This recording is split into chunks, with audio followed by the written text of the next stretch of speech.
Assalamualaikum warahmatullahi wabarakatuh. Kami dari kelompok 8 dan pembahasan kami adalah senyawa imina. Adapun anggota kelompok kami adalah Alfandra Eko Saputro, Chance Saila Stefania Anggela, Danang Fatur Rosikin, dan Disatria Atmaja, dan saya sendiri Dedi Widiandono. Baik, yang pertama, apa itu imina? Imina adalah gugus fungsi atau senyawa kimia yang mengandung ikatan rangkap karbon nitrogen. Atom nitrogen dapat melekat pada hidrogen atau gugus organik. Imina merupakan senyawa dengan gugus fungsi C, ikatan rangkap N, yang mempunyai potensi sebagai antibakteri, anti kanker, anti jamur, anti tumor, dan anti malaria. Secara umum, imina merupakan hasil reaksi kondensasi antara aldehida dan amina primer.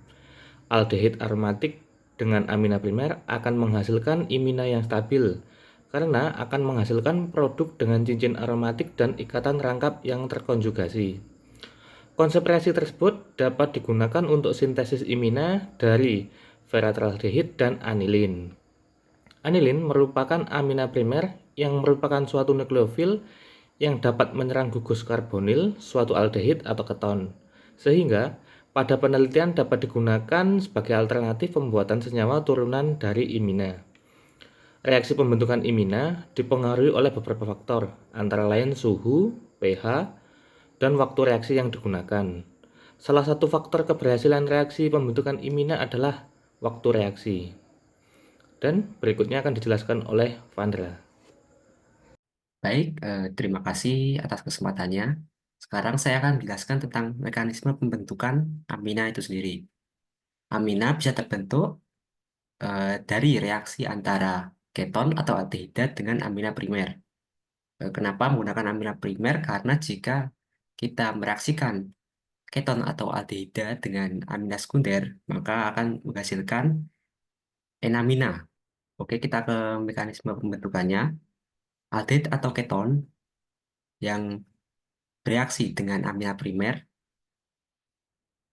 akan memecah ikatan rangkap yang dimiliki oleh aldehid atau keton tersebut menjadi ikatan tunggal. Nah, atom O pada ikatan yang sebelumnya ikatan rangkap tersebut memiliki akan bermuatan negatif atau kelebihan elektron. Sebaliknya, atom C pada aldehid atau keton akan kekurangan elektron. Nah, oleh sebab itu, ikatan bebas yang dimiliki oleh N pada amina primer akan berikatan langsung dengan atom C dan menghasilkan transfer proton. Untuk transfer proton dan mekanisme pembentukan lainnya akan dijelaskan oleh teman saya. Assalamualaikum warahmatullahi wabarakatuh. Perkenalkan, nama saya Doni Satria Remaja. Di sini saya akan menjelaskan terjadinya transfer proton menjadi karbinolamina. Pasangan elektron bebas dari N-amina akan berikatan dengan karbokation. Setelah itu akan terjadi transfer proton. Jadi, atom H pada amina akan lepas dan berikatan dengan atom O menjadi suatu gugus OH. Maka terbentuklah senyawa karbinolamina. Baik, di sini saya akan menjelaskan tentang reaksi karbinolamina ditambahkan dengan katalis asam dan juga pelepasan H2O.